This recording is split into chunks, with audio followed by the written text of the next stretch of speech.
আচ্ছা সাহেব, ধরুন ইলেকট্রনিক সার্কিটে ডিসিতে চলে, জানেন তো, গোটা ডিসিতে চলে।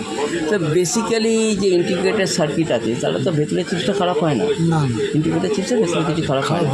কানেকশানগুলো হ্যাঁ কতটা, হ্যাঁ আপনি যে সোল্ডারিং করছেন, হ্যাঁ সোল্ডারিং যেটা করছেন, আপনি কি উপর থেকে বুঝতে পারেন যে এই সোল্ডারিংয়ের পয়েন্টটা লুজ হয়েছে বা কিছু কিছু ক্ষেত্রে বুঝে যায় যেগুলো মাইক্রোস্কোপিক ভিউতে বোঝা যায়, মাইক্রোস্কোপিক বোঝা যায় যে ওটা লাস্টিং করে যায় বা কিছু একটা নষ্ট হয়েছে, তখন সোল্ডারিং লিকুইড ড্যামেজ বা কিছু একটা হয়েছে। হ্যাঁ আচ্ছা, আর একটা আমরা যেটা সার্কিটের মধ্যে ইনসুলেশনের জন্য যে লিকুইড দেন, যেটাকে ক্লিন পরিষ্কার করার জন্য, সেটা খুব এফেক্টিভ হয়।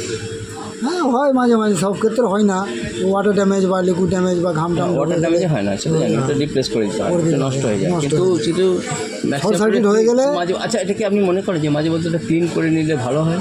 হ্যাঁ সেগুলো তো আপনাদের মানে ভালো ড্রাই হলে, ভালো অবস্থাতে একটু ড্রাই হয়ে গেলে সেটা বুঝতে পারবেন না, বুঝতে পারবেন আপনি যে খুললি তো বোঝা যাবে, খুললে বুঝে যাবে যে ওটা মোটামুটি কতদিন ধরুন পড়লে এটা কতদিন না আপনি ব্যবহার করছেন। ধরুন কোনো জল বা ঘাম বা কোনো জিনিস লিকুইড ড্যামেজ হলো, সেক্ষেত্রে আপনার যদি মনে হলো যে কিছু ঢুকেছে ভেতরে, সেক্ষেত্রে আপনার পরিষ্কার করে নেওয়াটা অবশ্যই দরকার। Thank you very much, satisfied, thank you.